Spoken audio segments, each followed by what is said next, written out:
So I see it time and time again, people saying they got their car for free, property pays for their car. What does it mean? Can you actually get a car for free? The answer is kind of yes. In this video, I'm going to show you exactly how, where if you put your money to work and get a great return on it, you're going to get a free car. It's as simple as that. Watch this video, smash that thumbs up button and see how you could potentially be getting yourself a free BMW.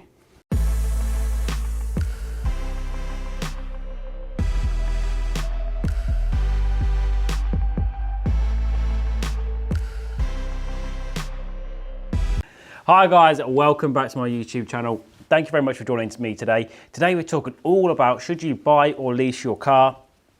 This question comes up time and time again and is very, very common.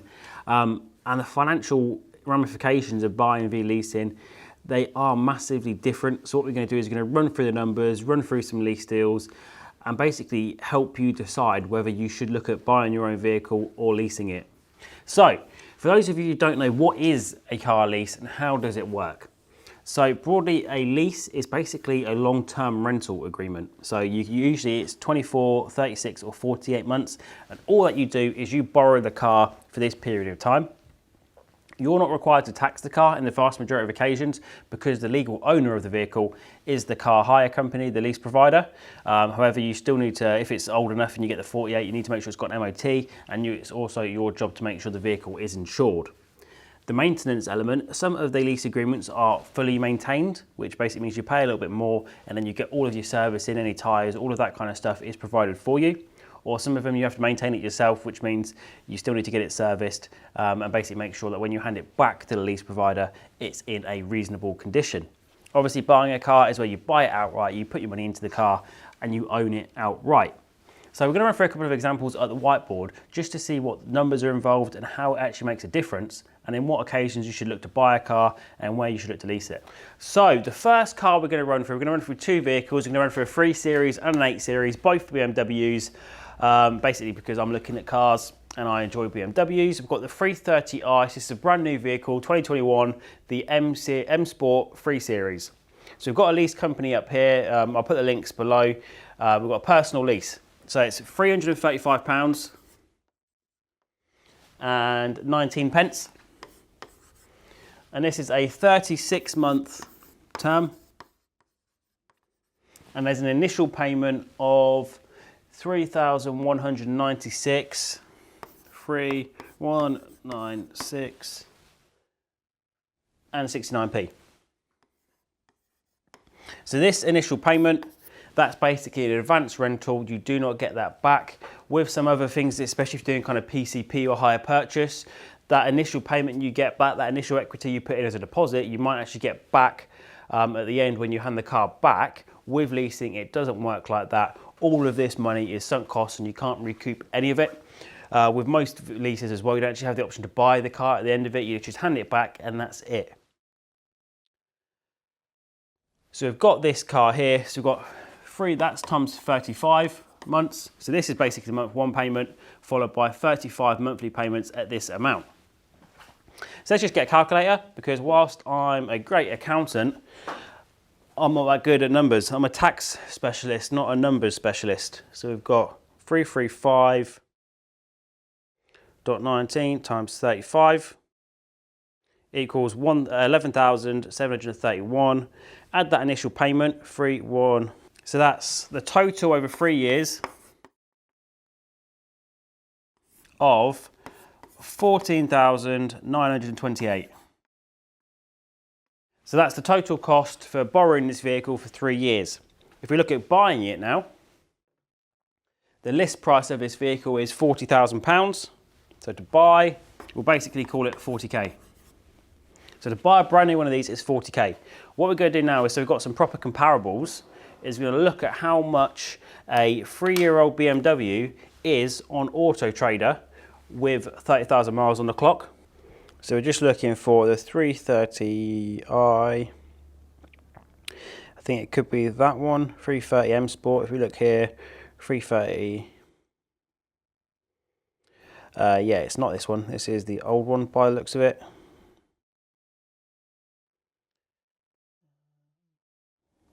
Ah, 330i, there we are. So if we sort by lowest price, Mileage, we want up to 30,000. Okay, so we're looking here. That's Cat S, we don't want to trust that one.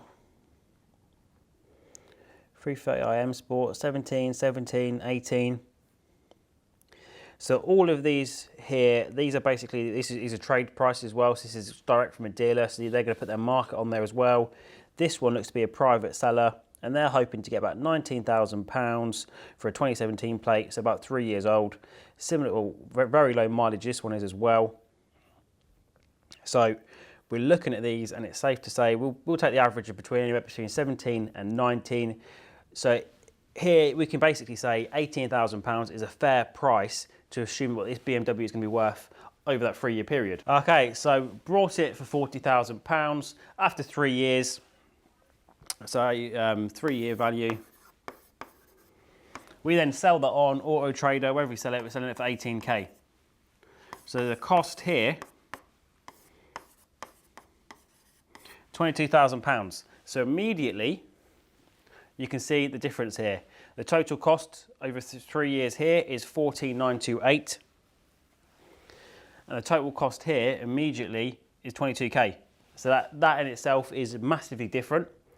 And we've not even factored into it yet the opportunity cost here. So if we go here, you've actually, for this one, so when you purchase that car, you've put £40,000 of your own money into it. Unless you've done it on a HP or a PCP, in which case you put more money in there. But all of those hire purchase agreements and those PCPs, they have an implicit interest rate within the contract. So that money, you're actually paying to borrow that money.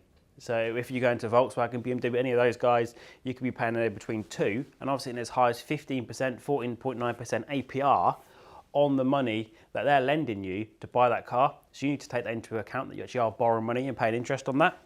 So if instead we had that £40,000 and invested that £40,000, so we put that into a property, we put that to work, because property investors, entrepreneurs, this is what we can do. Based on a lot of my investments and what I see clients get, you can get anywhere 10% is pretty easily achievable to get a return on capital. We've got clients that get 50, 60, 70 return on capital quite often. So to keep this simple, I'm going to assume that we can get a 15% return on capital employed. And what this means is that for every pound that we put into something, a development, a property, a rental, we're going to get 15% return on that each and every year. So here with that £40,000, if we're getting 15%, that's actually a £6,000 return. £6,000 return every year by putting that £40,000 to work, rather than sinking it in a car. So if we compare the two now here, okay, so we've got the 6,000 here, and what we're going to do is we've got the 14,928. We're going to get that into a yearly cost just to keep the figure simple. Divide that by 3, so it's costing us 4,976 for the car. So you can see here that by not buying the vehicle, so we've basically kept all of our capital ourselves. Here we've kept the capitals, we've still got the £40,000. Well, we've spent 3,000 and there will be a monthly amount, but to keep the numbers simple, I have ignored that, because in order to get this 100% accurate, we'd have to do some financial modelling using an Excel spreadsheet. But this is still correct, but it's just a couple of pounds out here and there. So you've still got your £40,000 because you leased your car. So here, because you put your £40,000 to work, you're getting your 6,000 year return, you're spending your 4,976 on your car, so you're actually left with 1,024. And you get the car for 3 years. So you get the car for 3 years and you still have that profit left over. And then when you give the car back after the 3 year period, you're still going to have your 6,000 return and your 40,000 worth of capital. So you've still got all of that. Whereas if we compare this to somebody who's put £40,000 in, their money's been tied up in that. So they've basically, you've got the opportunity cost, whereas they could have been earning that 15%. And you've seen that they've lost the 18k, they've lost the 22k because the car's now only worth 18k. So they've lost 22k. All they're left with is £18,000. That's all they're left with is 18k. Whereas the person who's leased their car, they've got the £40,000 that's left. They've had £6,000 a year income minus the car cost. So they're still left with 1024 each and every year income. And then because they've still got this, they're going to get that £6,000 each and every year there onwards. So here it just makes absolute sense in black and white as to, with this particular car, especially a new car that you're looking to buy, how leasing it just makes so much more financial sense. Okay, so we're going to go for a 2-year comparison now. We've got the BMW 840i 2-year deal.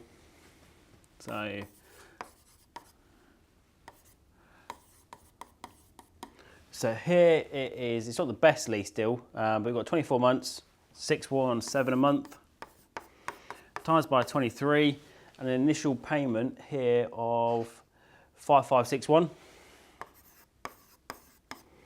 Which, if we add the numbers up,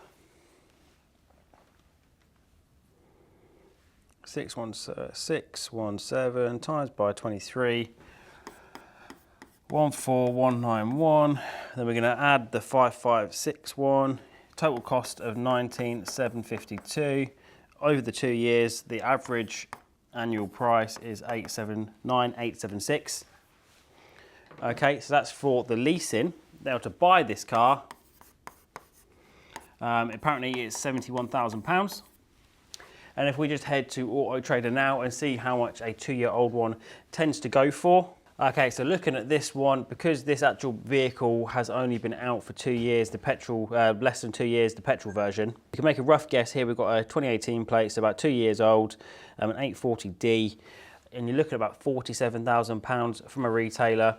So if we say 46, that's still going to be pretty, that's kind of on the high side, because realistically, if you just sell that privately, part exchange that, you are going to get less than that, but we'll say 46, just to keep the numbers simple.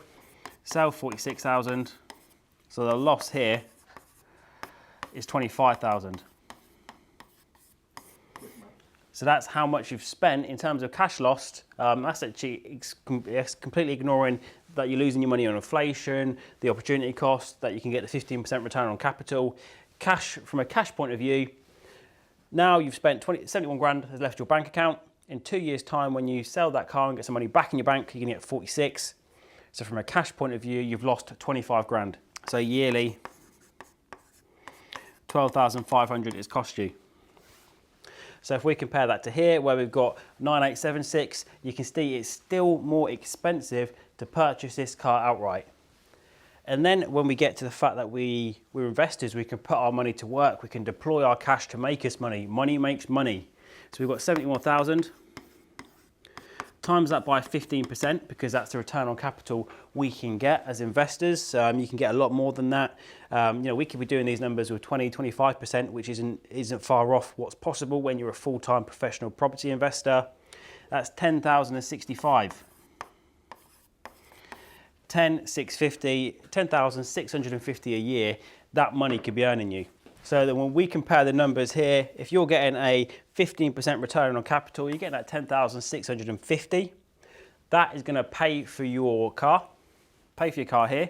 Meanwhile, on that return on capital, that's great. That's going to be your rental income, basically. You get it from your properties. You've done your BRR, things like that. You've got 20 grand deployed in a property. You're getting that 15% return. So this will actually go up in value as well, as capital values increase naturally. This will go up over time.